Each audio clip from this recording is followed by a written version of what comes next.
ಸ್ನೇಹಿತರೆ ನಮಸ್ಕಾರ. ನಾನು ರವೀಂದ್ರ ಜೋಶಿ. ಬರೋಬ್ಬರಿ ಇವತ್ತಿನ ಲೆಕ್ಕ ಹಿಡಿದ್ರೆ ಇವತ್ತನ್ನು ಸೇರಿಸ್ಕೊಂಡ್ಬಿಟ್ರೆ ಇನ್ನು 6 ದಿನಗಳು ಉಳಿದಿದ್ದಾವೆ. ಇವತ್ತು 23ನೇ ತಾರೀಕು, 28 ಕಟ್ಟ ಕಡೆಯ ತಾರೀಕು. 6 ದಿನಗಳಲ್ಲಿ 1,26,00,000 ಲಾಜಿಕಲ್ ಡಿಸ್ಕ್ರಿಪನ್ಸಿ ಅಂತ ಏನು ಹೇಳಲಾಗ್ತಾ ಇದೆ, ಅದು ಒಂದು ತೀರ್ಮಾನಕ್ಕೆ ಬರಬೇಕು. ಬೆಳಗಿನ ಸಂಚಿಕೆಯಲ್ಲಿ ಹೇಗೆ ಅನಿವಾರ್ಯವಾಗಿ ತನಗೆ ತಾನೇ ಗೊತ್ತಿಲ್ಲದೆ ವಿಧಾನಮಂಡಲದ ವಿಸರ್ಜನೆ ಆಗತ್ತೆ ಅನ್ನುವಂಥ ವಿಚಾರವನ್ನು ಹೇಳಿದೆ. ಮೇ 7ನೇ ತಾರೀಕು ಪಶ್ಚಿಮ ಬಂಗಾಳದಲ್ಲಿ ಈ ಮಧ್ಯೆ ನಡೆಯುವಂಥ ಮೇಲಾಟಗಳಿದಾವಲ್ಲ, ಅದನ್ನು ಈಗ ಚರ್ಚೆ ಮಾಡ್ತಾ ಇದ್ದೇನೆ. ಒಂದೇ ಸಂಚಿಕೆಯಲ್ಲಿ ಎಲ್ಲ ವಿಷಯಗಳನ್ನು ಹೇಳಿದರೆ ಭಾಳ ಸುದೀರ್ಘವಾದ ಸಂಚಿಕೆ ಆಗತ್ತೆ ಅಂತ ಇದನ್ನು ವಿಂಗಡಿಸಿ 2 ಭಾಗಗಳನ್ನಾಗಿ ಮಾಡಿಕೊಂಡೆ.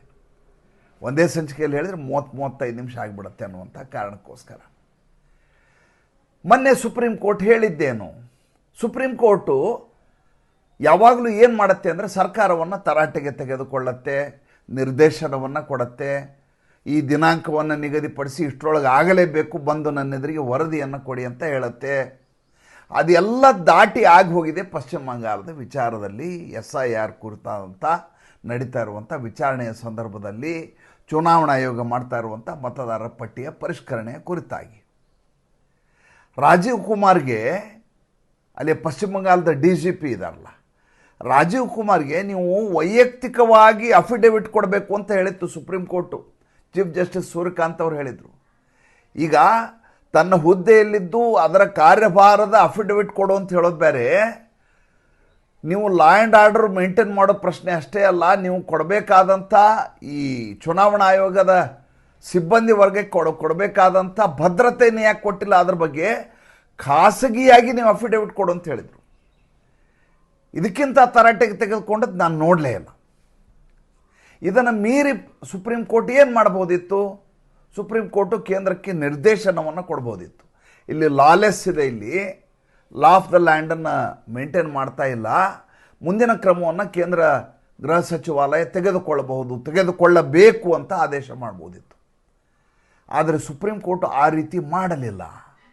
ತುಂಬ ಆಸಕ್ತಿದಾಯಕವಾದಂಥ, ಕುತೂಹಲ ಕೆರಳಿಸುವಂಥ, ರೋಚಕ ತಿರುವುಗಳಿರುವಂಥ ಚುನಾವಣೆ ಯಾವುದಾದ್ರೂ ಇದ್ದರೆ ಈ ಬಾರಿ ಪಶ್ಚಿಮ ಬಂಗಾಳ ಚುನಾವಣೆ. ಯಾರು ಗೆಲ್ತಾರೆ ಯಾರು ಸೋಲ್ತಾರೆ ಅನ್ನೋ ಪ್ರಶ್ನೆಯೇ ಅಲ್ಲ.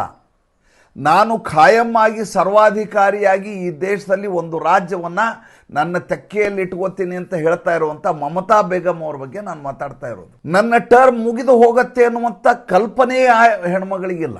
ಎಂಥ ಭ್ರಮೆಯಲ್ಲಿದ್ದಾರೆ ಅಂದರೆ, ನಾನು ಖಾಯಂ ಬದುಕಿರುವವರೆಗೂ ಮುಖ್ಯಮಂತ್ರಿ ಆಗಿರ್ತೀನಿ ಅನ್ನುವಂಥ ನಿಟ್ಟಿನಲ್ಲಿ ಆಕೆ ಆಲೋಚನೆಗಳಿದ್ದಾವೆ. ಮೇ 7ಕ್ಕೆ ನನ್ನ ಟರ್ಮ್ ಮುಗಿಯುತ್ತೆ, ನಾನು ಚುನಾವಣೆ ಫೇಸ್ ಮಾಡಿದರೂ ಮಾಡದೆ ಹೋದರೂ ಕೂಡ ನನ್ನ ಟರ್ಮ್ ಮುಗಿಯುತ್ತೆ ಅನ್ನುವಂಥ ಕಲ್ಪನೆಯೇ ಆಕೆಗಿಲ್ಲ. ಅಂಥ ಭ್ರಮಾಧೀನ ಹೆಣ್ಮಗಳು ಇವತ್ತು ಪಶ್ಚಿಮ ಬಂಗಾಳದ ಎಲ್ಲ ಕಡೆ ದೊಡ್ಡ ದೊಡ್ಡ ಹೋಲ್ಡಿಂಗ್ ಹಾಕ್ಕೊಂಡಿದ್ದಾರೆ. ಏನಂತ? ತಾವೊಂದು ಕಪ್ಪು ಬಣ್ಣದ ಗೌನನ್ನು ಹಾಕ್ಕೊಂಡು ನಿಮ್ಮ ನ್ಯಾಯಕ್ಕಾಗಿ ನಾನು ಸುಪ್ರೀಂ ಕೋರ್ಟ್ನಲ್ಲಿ ವಾದ ಮಂಡನೆ ಮಾಡಿದ್ದೇನೆ ಅನ್ನುವ ರೀತಿಯಲ್ಲಿ ಹೋಲ್ಡಿಂಗ್ಗಳನ್ನು ಹಾಕ್ಕೊಂಡಿದ್ದಾರೆ. ಇದರಿಂದ ಜನ ತನ್ನ ಬಗ್ಗೆ ಅನುಕಂಪವನ್ನು ತೋರಿಸ್ತಾರೆ, ಕರುಣಾಮಯಿ ಆಗ್ತಾರೆ, ಸಹಾನುಭೂತಿಯಿಂದ ಮತ ಹಾಕ್ತಾರೆ ಅನ್ನುವಂಥ ಹತಾಶವಾದಂಥ ಮನಸ್ಥಿತಿಗೆ ಇಳಿದಿದ್ದಾರೆ. ಈಗ ಆಕೆಯ ಮನಸ್ಥಿತಿಯ ಬಗ್ಗೆ ನಾನು ಮಾತಾಡೋದಿಲ್ಲ. ಹೇಗೆ ಸುಪ್ರೀಂ ಕೋರ್ಟು ತನ್ನ ಜಾಣ್ಮೆಯನ್ನು ಪ್ರದರ್ಶಿಸಿತು ಅಂತ ಹೇಳ್ತಾ ಇದ್ದೀನಿ. ಜೊತೆಗೆ ಹೇಗೆ ಸುಪ್ರೀಂ ಕೋರ್ಟು ಒಂದು ರಿಮಾರ್ಕೆಬಲ್ ಆದಂಥ, ಎಂದೂ ತೆಗೆದುಕೊಳ್ಳಲಾರದಂಥ ತೀರ್ಮಾನವನ್ನು ಕೈಗೊಂಡು ರಾಜ್ಯ ಸರ್ಕಾರದ ಸಂಪೂರ್ಣ ನಿಯಂತ್ರಣವನ್ನು ನ್ಯಾಯಾಂಗ ತನ್ನ ತೆಕ್ಕೆಗೆ ತೆಗೆದುಕೊಂಡದ್ರ ಬಗ್ಗೆ ಹೇಳ್ತೇನೆ. ನಾನು ನಿಮಗೆ ಹೇಳಿದೆ ಪ್ರಾರಂಭದಲ್ಲಿ 6 ದಿವಸಗಳ ಸಮಯ ಇದೆ, 23ರಿಂದ 28, 6 ದಿವಸ ಸಮಯ ಇದೆ ಅಂತ. 6 ದಿವಸದಲ್ಲಿ 1,26,00,000 ಲಾಜಿಕಲ್ ಡಿಸ್ಕ್ರಿಪನ್ಸಿನ ಕ್ಲಿಯರ್ ಮಾಡೋಕ್ಕೆ ಸಾಧ್ಯವಾ? ಲಾಜಿಕಲ್ ಡಿಸ್ಕ್ರಿಪನ್ಸಿ ಅಂದರೆ ಏನು ಅಂತ ನಾನು ಹಳೆಯ ಸಂಚಿಕೆಗಳು ನಿಮ್ಗೆ ಬೇಕಾದಷ್ಟು ಹೇಳಿದ್ದೀನಿ. ಅಪ್ಪ ಮಗನ ವಯಸ್ಸಿನ ಅಂತರ 2 ವರ್ಷ ಇರುತ್ತೆ, ಅಪ್ಪನಿಗೆ 200 ಜನ ಮಕ್ಕಳಿರ್ತವೆ, ಅಪ್ಪನಿಗೆ 140 ವರ್ಷ ಆಗಿರುತ್ತೆ, ಹೆಂಡತಿಗೆ 18 ವರ್ಷ, ಅಪ್ಪನಿಗೆ 86 ವರ್ಷ ಇರುತ್ತೆ, 18 ವರ್ಷದ ತಾಯಿ ಹೆಸರಲ್ಲಿ 6 ಜನ ಮಕ್ಕಳ ಹೆಸರನ್ನು ಕೊಟ್ಟಿರ್ತಾರೆ. ಈ ರೀತಿಯದಾದಂಥ ಇಲ್ಲಾಜಿಕಲ್ ಆದಂಥ, ಅಂದರೆ ಅತಾರ್ಕಿಕವಾದಂಥ ಡಾಟಾ ಕೊಟ್ಟಿರೋದು. ಅಂದರೆ ನಾವು ಈಗ ಮತದಾರ ಪಟ್ಟಿಯಲ್ಲಿ ನಮ್ಮ ನಮೂನೆಯನ್ನು ತುಂಬಿಕೊಡ್ತೀವಿ ನಾವು. ಈಗ ಕರ್ನಾಟಕದಲ್ಲಿ ಈಗ ಶುರು ಆಗ್ತಾ ಇದೆ, 22 ರಾಜ್ಯಗಳಲ್ಲಿ ಪ್ರಾರಂಭ ಮಾಡ್ತಾ ಇದ್ದಾರೆ. ಕೇರಳದ್ದು ನಿನ್ನೆ ಆಗಲೇ ಪಬ್ಲಿಷ್ ಮಾಡಿ ಆಗೋಯ್ತು. ಅಲ್ಲಿ ನಾವು ಅರ್ಜಿ ನಮೂನೆಯಲ್ಲಿ ನಮ್ಮ ಮಾಹಿತಿಯನ್ನು ಕೆಲವೊಬ್ಬರು ಲೋಪದಿಂದ ತುಂಬಿದ್ದಾರೆ ಅಂತ ತಿಳ್ಕೊಡ್ರಿ. ತುಂಬೋದನ್ನು ಸರಿಯಾಗಿ ತುಂಬಿಲ್ಲ, ಬರೀಲಿಕ್ಕೆ ಬರೋದಿಲ್ಲ, ಆ ರೀತಿಯದಾದಂಥ ವ್ಯತ್ಯಾಸಗಳಿರುವಂಥ ಒಂದಷ್ಟು ಪಟ್ಟಿಗಳನ್ನ ಬೇಕಾದ್ರೆ ಇಟ್ಕೊಳ್ಳಿ. ಆದರೆ 1,26,00,000 ಮತದಾರರು ಎಲ್ಲರೂ ಕೂಡ ಒಂದು ಮನೆಯಲ್ಲಿ 618 ಜನ ಇದ್ದಾರೆ ವಾಸ ಅಂತ ತೋರಿಸೋದು, ಆಮೇಲೆ ಇನ್ಯಾರೋ 200 ಜನ ಮಕ್ಕಳಿದ್ದಾರೆ ಅಂತ ಹೇಳೋದು, 5 ಜನ ಹೆಂಡ್ತಿರ ಹೆಸರು ಹಾಕೋದು, ಏನೆಲ್ಲ ಮಾಡಲಿಕ್ಕೆ ಸಾಧ್ಯ ಎಲ್ಲವನ್ನೂ ಮಾಡಿದ್ದಾರೆ ಅದರಲ್ಲಿ. ಇದಕ್ಕೆ ಈಗಾಗಲೇ ನೋಟಿಸ್ ಕೊಟ್ಟು 1 ತಿಂಗಳಾಗಿ ಹೋಗಿದೆ. ಈಗ ಚುನಾವಣಾ ಆಯೋಗದ ಸಿಬ್ಬಂದಿ ವರ್ಗದವ್ರಿಗಿರೋ ಕೆಲಸ ಏನು? ಅವರು ಮನೆ ಮನೆ ಹುಡುಕೊಂಡು ಹೋಗೋ ಕೆಲಸ ಇಲ್ಲ. ಈಗ ಇವರ ಕೂತ ಜಾಗಕ್ಕೆ ಯಾರಿಗೆ ನೋಟಿಸ್ ಕೊಡಲಾಗಿದೆ ಅವರು ಬಂದು ಅದನ್ನು ಮಾಹಿತಿಯನ್ನು ಸರಿಯಾದಂಥ ದಾಖಲೆಗಳನ್ನು ಕೊಡಬೇಕು. ನನಗೆ 200 ಜನ ಮಕ್ಕಳಿದ್ದಾರೆ ಅಂತ ಒಬ್ಬ ಮತದಾರ ಹೇಳಿದರೆ 200 ಜನ ಮಕ್ಕಳು ಹೇಗೆ ಅನ್ನುವಂಥ ದಾಖಲೆಯನ್ನು ಕೊಡಬೇಕು. ಯಾವ ಆಸ್ಪತ್ರೆಯಲ್ಲಿ ನಿನ್ನ ಮಕ್ಕಳು ಹುಟ್ಟಿದ್ರು, ಅವ್ರು ಹುಟ್ಟಿದ ದಿನಾಂಕ ಏನು, ಬರ್ತ್ ಸರ್ಟಿಫಿಕೇಟ್ ಏನು ಅಂತ ತಂದು ಕೊಡಬೇಕು.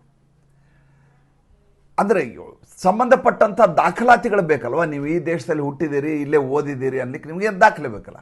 ಆ ದಾಖಲೆಯನ್ನು ಒದಗಿಸುವಂತ ನೋಟಿಸ್ ಕೊಟ್ಟಿದ್ದಾರೆ. ದಾಖಲೆಯನ್ನು ಒದಗಿಸಲಿಲ್ಲ ಅಂದರೆ ಏನಾಗುತ್ತೆ? ಅಷ್ಟು ಹೆಸರುಗಳನ್ನ ಕೈ ಬಿಡಲಾಗತ್ತೆ, ಬೇರೆ ದಾರಿನೇ ಇಲ್ಲ. ನಿಮಗೆ ಡೆಡ್ಲೈನ್ ಕೊಟ್ಟಿದ್ದೀವಿ, ಡೆಡ್ಲೈನ್ ನೋಡಿ ನೀವು ಕೊಡಬೇಕು. ಇನ್ನು 6 ತಿಂಗಳು ಬಿಟ್ಟು ಕೊಟ್ಟರೆ ಆಗೋದಿಲ್ಲ. ಅದು ಅದಕ್ಕೊಂದು ನಿಗದಿತ ದಿನಾಂಕ ಇದೆ. ಆಮೇಲೆ ಈಗ ಯಾವಾಗ ಚುನಾವಣೆ ನಡೆಯಬೇಕು ಅನ್ನೋದ್ರ ಕುರಿತಾದಂಥ ಸ್ಪಷ್ಟವಾದಂಥ ಚಿತ್ರಣವನ್ನು, ಬ್ಲೂ ಪ್ರಿಂಟನ್ನು ರೆಡಿ ಮಾಡ್ಕೊಂಡು ಕೂತಿದೆ ಚುನಾವಣಾ ಆಯೋಗ. ಚುನಾವಣಾ ಆಯೋಗಕ್ಕೆ ನೀವು ಸಹಕಾರ ಕೊಡ್ತಾ ಇಲ್ಲ ಇವರು ಅನ್ನೋದನ್ನು ಸುಪ್ರೀಂ ಕೋರ್ಟು ಮನಗಂಡು ಬಿಟ್ಟಿದೆ. ಏಕೆಂದರೆ ಈಗಾಗಲೇ ಅದು DGPಗೆ ನೋಟಿಸ್ ಕೊಟ್ಟಾಗಿದೆ. DGP ಅಫಿಡೇವಿಟ್ ಕೊಡುವಂಥ ಸ್ಥಿತಿ ತಂದು ನಿರ್ಮಾಣ ಮಾಡ್ತೀವಿ, ಎಲ್ಲ ಮಾಡ್ತೀವಿ. ಜೊತೆಗೆ ಎಂಪ್ಲಾಯಿಗಳನ್ನು ಕ್ಲಾಸ್ 2 ಆಫೀಸರ್ಸ್ ಕೊಡಬೇಕಾಯಿತು. ಕ್ಲಾಸ್ 2 ಆಫೀಸರ್ಸ್ನ ಸುಪ್ರೀಂ ಕೋರ್ಟ್ ಹೇಳಿದರೂ ಕೊಡಲೇ ಇಲ್ಲ. ಮಜಾ ನೋಡಿ ಹೇಗಿದೆ ಇಡೀ ಪ್ರಕರಣ. ನಾನು ಯಾಕೆ ಇದನ್ನು ರೀಡಿಂಗ್ ಬಿಟ್ವೀನ್ ದ ಲೈನ್ಸ್ ಅಂತೀನಿ. ನಾನು ಇಷ್ಟು ದಿವಸ ಬಿಟ್ವೀನ್ ದ ಲೈನ್ಸ್ ಅಂತಿದ್ದೆ. ಮೊನ್ನೆ ನನ್ನ ಒಬ್ಬ ಸಾಮಾಜಿಕ ಪರಿವಾರದ ಸದಸ್ಯರು ಹೇಳಿದ್ರೆ ಹಂಗಲ್ಲ, ಅದು ರೀಡಿಂಗ್ ಬಿಟ್ವೀನ್ ದ ಲೈನ್ಸ್ ಅಂತ ಪೂರ್ತಿ ಹೇಳ್ಬೇಕು ನೀವು, ಜನರಿಗೆ ಅರ್ಥ ಆಗಲ್ಲ ಅದು ಅಂತ. ಏನಿದರ ತಾತ್ಪರ್ಯ ಅಂತ ಅರ್ಥ ಮಾಡ್ಕೋಬೇಕು. ಇನ್ನೊಬ್ರು ಯಾರೋ ಇವತ್ತು ಕಮೆಂಟ್ ಹಾಕಿದ್ದಾರೆ, ಭಾಳ ಚೆನ್ನಾಗಿದೆ ಅದು, ನನಗೆ ಭಾಳ ಖುಷಿ ಆಯ್ತು. ಬೆಳಗ್ಗೆ ಎದ್ದ ತಕ್ಷಣ ಮೊದಲೇ ಕಮೆಂಟ್ ಅದೇ, ಬೆಳಗ್ಗೆ ವಿಡಿಯೋ ಬಂದ ಮೇಲೆ ಸುಮ್ಮನೆ ಒಂದ್ಸಲ ಹಿಂಗೆ ಸ್ಕ್ರೋಲ್ ಮಾಡಿದೆ. ಟೈಮ್ ಇರೋದಿಲ್ಲ, ಭಾಳ ಕಡಿಮೆ. ರಾತ್ರಿ ಕೂತ್ಕೊಂಡು ನೋಡೋದು ನಾನು 11:30 ಮೇಲೆ ರಾತ್ರಿ ಎಲ್ಲ ಕಮೆಂಟ್ಗಳನ್ನ ಇಡೀ ದಿವಸದ್ದೆಲ್ಲ ನೋಡೋದು ಸಾಧ್ಯತೆ ಜಾಸ್ತಿ. ಹಾಕಿದ್ದಾರೆ ನನ್ನ ಅನಿಸಿಕೆ ಅಂತ ಅವ್ರ ಹೆಸರು, ಭಾಳ ಚೆನ್ನಾಗಿದೆ ನೋಡಿ. ಯಾರೋ ತಮ್ಮ ಹೆಸರಿನ ಬದಲು ನನ್ನ ಅನಿಸಿಕೆ, ಎಷ್ಟು ಚೆನ್ನಾಗಿದೆ ನೋಡಿ, ಸೂಚ್ಯವಾಗಿದೆ.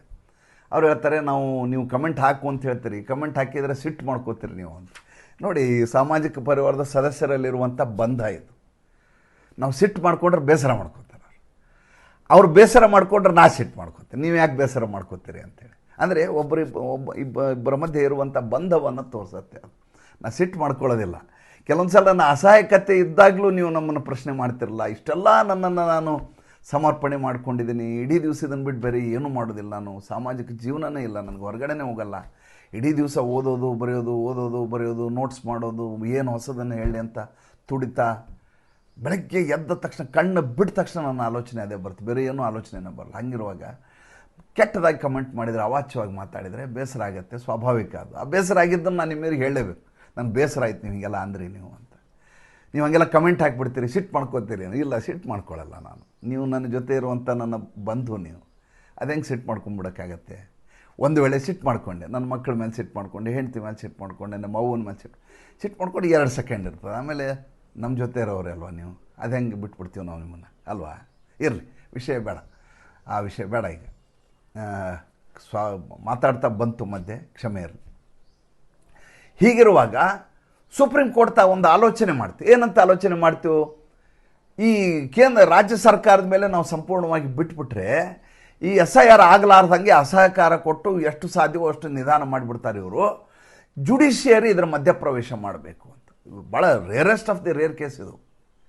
ಯಾವಾಗಲೂ ಕಾರ್ಯಾಂಗದಲ್ಲಿ ನ್ಯಾಯಾಂಗ ಈ ರೀತಿ ಮೂಗು ತೂರಿಸಿ ತಾನೇ ಕಾರ್ಯಭಾರವನ್ನು ನಿರ್ವಹಿಸುವುದಿದೆಯಲ್ಲ, ಅದು ತೀರಾ ಅಂದರೆ ತೀರಾ ವಿರಳವಾದಂಥ ಪ್ರಕರಣ ಇದು. ಇಂಥ ಪ್ರಸಂಗವನ್ನೇ ಬರೋದಿಲ್ಲ. ಎರಡನೇದ್ದು, ನ್ಯಾಯಾಂಗದ ಜುಡಿಷಿಯಲ್ ಆಫೀಸರ್ಸ್ನ ಪ್ರತಿ ಜಿಲ್ಲೆಯಲ್ಲಿ ನೇಮಕಾತಿ ಮಾಡಬೇಕಲ್ಲ. ನೇಮಕಾತಿ ಮಾಡೋದು ಯಾರು? ಅದನ್ನು ಕಲ್ಕತ್ತಾ ಹೈಕೋರ್ಟಿಗೆ ವಹಿಸಿದೆ. ವೆರಿ ಇಂಟ್ರೆಸ್ಟಿಂಗ್ ಇದು. ಈಗ Calcutta high court additional district magistrate free ಇರೋರು ಅಥವಾ ರಿಟೈರ್ಡ್ ಮ್ಯಾಜಿಸ್ಟ್ರೇಟ್ಸು ಅವರನ್ನು ಕೆಲಸಕ್ಕೆ ನಿಯುಕ್ತಿ ಮಾಡಬೇಕು. ಅವ್ರೇನು ಮಾಡ್ತಾರೆ? ಅವ್ರೇನು ಬಂದು ಕೆಲಸ ಮಾಡೋಂಗಿಲ್ಲ. ಲಾ ಆ್ಯಂಡ್ ಆರ್ಡರ್ ಹಾಳಾಗಲಾರದ ಹಾಗೆ, ಅಂದರೆ ಕಾನೂನುಬದ್ಧವಾಗಿ ಕೆಲಸ ನಡೆಯಲಿಕ್ಕೆ ಏನು ಬೇಕೋ ಅದರ ನಿಗಾವಣೆಯನ್ನು ಮಾಡ್ತಾರೆ. ಈಗ ಒಂದು 4 ಜನ TMC ಗೂಂಡಾಗಳು ಬಂದು ಒಬ್ಬ BLO ಮೇಲೆ ಅಟ್ಯಾಕ್ ಮಾಡಲಿಕ್ಕೆ ಬಂದರು ಅಂತ ತಿಳ್ಕೊಡ್ರಿ. ಯಾಕೆ ನೀವು ಇವ್ರ ಹೆಸರು ಸೇರಿಸ್ತಾ ಇಲ್ಲ? ಹೆಸರು ಸೇರಿಸಲೇಬೇಕು ನೀವು, ಇಲ್ಲಾಂದ್ರೆ ನಾವು ನಿಮ್ಮನ್ನು ಬಿಡಲ್ಲ, ನಿಮ್ಮನ್ನು ಓಡಿಸ್ಬಿಡ್ತೀವಿ ಅಂತೆಲ್ಲ ಹೆದರ್ಸಂಗಿಲ್ಲ. ಯಾಕೆ ಅಲ್ಲಿ ಒಬ್ಬ ಜಡ್ಜ್ ಇದ್ದಾರೆ, ಜುಡಿಷಿಯಲ್ ಆಫೀಸರ್ ಇದ್ದಾರೆ, ಅವರ ಸಮಕ್ಷಮದಲ್ಲಿ ಕೆಲಸ ನಡೀಬೇಕು. ಇಷ್ಟು ಕೆಲಸ ಹಾಗಾದರೆ 6 ದಿವಸದಲ್ಲಿ ನಡೆಯುತ್ತಾ?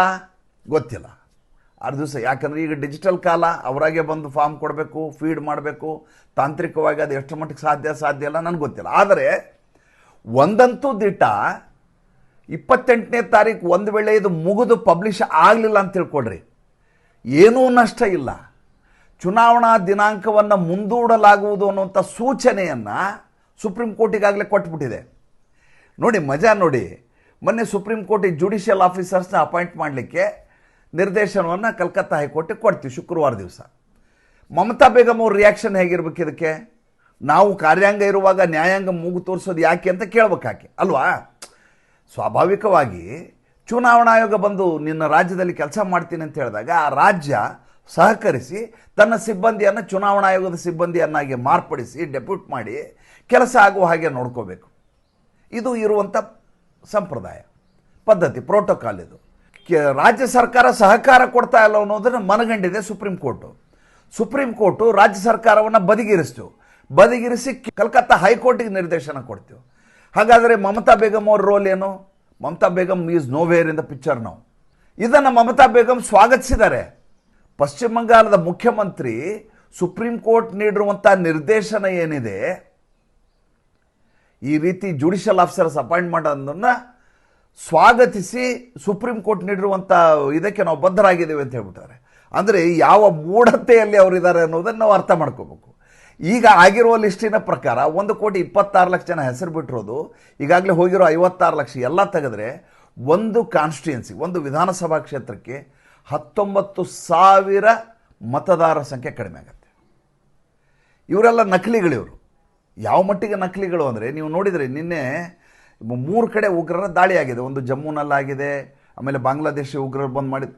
3 ಕಡೆ ನೋಡಿದರೆ ಎಲ್ಲರ ಕಡೆ ಆಧಾರ್ ಕಾರ್ಡ್ ಸಿಕ್ಕಿದೆ ನಿಮಗೆ. ಅವರಿಗೆ ಹೆಂಗೆ ಆಧಾರ್ ಕಾರ್ಡ್ ಸಿಕ್ತು? ಅವ್ರು ನಮ್ಮ ದೇಶದ ನಾಗರಿಕರು ನನಗಿಲ್ಲ, ಬಾಂಗ್ಲಾದೇಶದವರು. ಈ ಏನು ಮತದಾರರು ಅಂತ ಹೇಳ್ಕೊತಾ ಇದ್ದಾರೆ ಇವರೇನು 1,26,00,000 ಜನ ಹೆಸರು ಹೇಳ್ತಾ ಇದ್ದೇವೆ ನಾವು, ಇವರು ಲಾಜಿಕಲ್ ಡಿಸ್ಕ್ರಿಪನ್ಸಿ ಅಂತ. ಇವರೆಲ್ಲ ಆಧಾರ್ ಕಾರ್ಡ್ ಹೊಂದಿದ್ದಾರೆ, ದಾಖಲೆಗಳನ್ನು ಹೊಂದಿದ್ದಾರೆ, ಟ್ಯಾಲಿ ಆಗ್ತಾ ಇಲ್ಲ. ಈಗ ಆ ಹೆಸರುಗಳನ್ನ ಬಿಟ್ಟ ತಕ್ಷಣ 19,000 ಜನ ಮತದಾರರ ಸಂಖ್ಯೆ ಕಡಿಮೆ ಆಗಿಬಿಡುತ್ತೆ ನೇರವಾಗಿ. ಆ ಕಡಿಮೆ ಆದ ತಕ್ಷಣ ಯಾವ ಗೆಲುವಿನ ರೇಷಿಯೋ ಕಡಿಮೆ ಇತ್ತಲ್ಲ ಹೋದ್ಸಲದ್ದು, ಆ ಗೆಲುವಿನ ರೇಷಿಯೋದಲ್ಲಿ ಮಮತಾ ಬೇಗಮ್ ಸೋಲ್ಲೇಬೇಕು, ಸೋಲ್ತಾರೆ. ಸೋಲದೇ ಇರೋಕ್ಕೆ ಸಾಧ್ಯವೇ ಇಲ್ಲ. ಆಮೇಲೆ ಇದು ತ್ರಿಕೋಣ ಸ್ಪರ್ಧೆ ಅಲ್ಲ, ಇರೋದೇ 2 ಪಕ್ಷಗಳು, ಒಂದು ಭಾರತೀಯ ಜನತಾ ಪಾರ್ಟಿ, ಇನ್ನೊಂದು TMC. ಒಂದಷ್ಟು ಪಾಕೆಟ್ಸಲ್ಲಿ ಮುಸಲ್ಮಾನರು ಚುನಾವಣೆಗೆ ನಿಲ್ತಾ ಇದ್ದಾರೆ, ಅವು ಭಾರತೀಯ ಜನತಾ ಪಾರ್ಟಿಯ ಸೀಟುಗಳು ಅಲ್ವೇ ಅಲ್ಲ. ಮುರ್ಷಿದಾಬಾದು ಮುಂತಾದಂಥ ಒಂದಿಷ್ಟು ಕಾನ್ಸ್ಟಿಟ್ಯೂನ್ಸಿ ಇದ್ದಾವೆ. ಅದರ ಹೆಸರುಗಳನ್ನೆಲ್ಲ ಪಟ್ಟಿಯನ್ನು ಹೇಳಿದ್ದೀನಿ, ಮತ್ತೆ ಅದನ್ನೇ ಪ್ರಸ್ತಾಪ ಮಾಡೋದು ಬೇಡ. ಮಾಲ್ಡಾ ಗಿಲ್ಡಾವೆಲ್ಲ. ಹಾಗಿರುವಾಗ ಮಮತಾ ಬೇಗಮ್ ಸೋಲುವುದು ನಿಸ್ಸಂಶಯವಾಗಿ ಖಚಿತ. ಅದು ಇದನ್ನು ಆಕೆ ಸ್ವಾಗತಿಸಿದ್ದಾರೆ. ಅಲ್ಲಿಗೆ ಯಾವ ಮಟ್ಟಿನ ಒಂದು ರೀತಿಯ ಏನೂ ತಿನ್ನಲಾರದಂಥ ಅಯೋಮಯ ಸ್ಥಿತಿಗೆ ಮಮತಾ ಬೇಗಮ್ ಹೋಗಿದ್ದಾರೆ ಅನ್ನೋದು ಅರ್ಥ ಆಗ್ತಾ ಇದೆ. ಮಮತಾ ಬೇಗಮ್ ಚುನಾವಣೆಯ ತಯಾರಿಯನ್ನೇ ಮಾಡ್ತಾ ಇಲ್ಲ, ಕೇವಲ ಸಂಘರ್ಷ. 28ಕ್ಕೆ ಮುಗಿಲಿಲ್ಲ ಅಂದರೆ ದಿನಾಂಕವನ್ನು ಮುಂದೂಡಿದ ತಕ್ಷಣ ಆಟೋಮೆಟಿಕ್ಲಿ ರಾಷ್ಟ್ರಪತಿ ಆಡಳಿತ ಬರುತ್ತೆ. ಮಮತಾ ಬೇಗಮ್ ಮುಖ್ಯಮಂತ್ರಿ ಆಗಿರೋದಿಲ್ಲ. ಸುಪ್ರೀಂ ಕೋರ್ಟ್ ನೀಡಿರುವ ಈ ಬಾರಿಯ ತೀರ್ಪಿದೆಯಲ್ಲ, ಇದು ನಿಜಕ್ಕೂ ಐತಿಹಾಸಿಕವಾಗಿರುವಂಥದ್ದು. ಇದೇ ರೀತಿ ಇನ್ನೊಂದು ಕಡೆ ಆಗಿತ್ತು. ಎಲ್ಲಿ ಅಂತಂದರೆ ಬಿಹಾರದಲ್ಲಿ ಲಾಲು ಯಾದವ್ ಸರ್ಕಾರ ಸಂದರ್ಭದಲ್ಲಿ ಅದೇನು ಮಾಡಿದರು ಅಂದರೆ ದಾದಾಗಿರಿ, ಗೂಂಡಾಗಿರಿ ಮಾಡಿ, ರಂಗದಾರಿ ಮಾಡಿ ಚುನಾವಣೆ ನಡೀಲಾರ್ದಂಥ ವಾತಾವರಣ ಸೃಷ್ಟಿ ಮಾಡಿಬಿಟ್ರು. ಮಾಡಿದಾಗ ಏನು ಮಾಡಿತು, ರಾಷ್ಟ್ರಪತಿ ಆಡಳಿತ ಹೇರಲಿಕ್ಕೆ ನಿರ್ದೇಶನವನ್ನು ಕೊಡಲಾಯಿತು. ರಾಷ್ಟ್ರಪತಿ ಆಡಳಿತದಲ್ಲಿ ಲಾಲು ಯಾದವ್ರ ಅನುಪಸ್ಥಿತಿಯಲ್ಲಿ ಚುನಾವಣೆ ನಡೀತು. ಮಮತಾ ಬೇಗಮ್ ಅವರ ಪರಿಸ್ಥಿತಿ ಈಗೇನಾದರೂ ಇದು ಮುಗಿಯದೇ ಹೋದರೆ ಅದೇ ಸ್ಥಿತಿಗೆ ಆಕೆ ಬರ್ತಾರೆ. ಏನಾಗುತ್ತೆ ಮತ್ತೆ ಮುಂದಿನ ಸಂಚಿಕೆಗಳಲ್ಲಿ ನೋಡೋಣ. ಮುಂದಿನ ಸಂಚಿಕೆಯಲ್ಲಿ ಹೊಸ ವಿಷಯದೊಂದಿಗೆ ಬರ್ತೀನಿ. ಮತ್ತೆ ಇದನ್ನೇ ಪುನರಪಿ ಮಾತಾಡೋದು ಬೇಡ, ಹೊಸ ವಿಷಯದೊಂದಿಗೆ ಬರ್ತೀನಿ. ಸಂಚಿಕೆ ಇಷ್ಟ ಆಗಿದ್ದರೆ ಲೈಕ್ ಮಾಡಿ, ಫಾಲೋ ಮಾಡಿ, ಶೇರ್ ಮಾಡಿ, ದಯವಿಟ್ಟು ಕಮೆಂಟ್ ಮಾಡಿ ಮರಿಬೇಡಿ. ನಮಸ್ಕಾರ.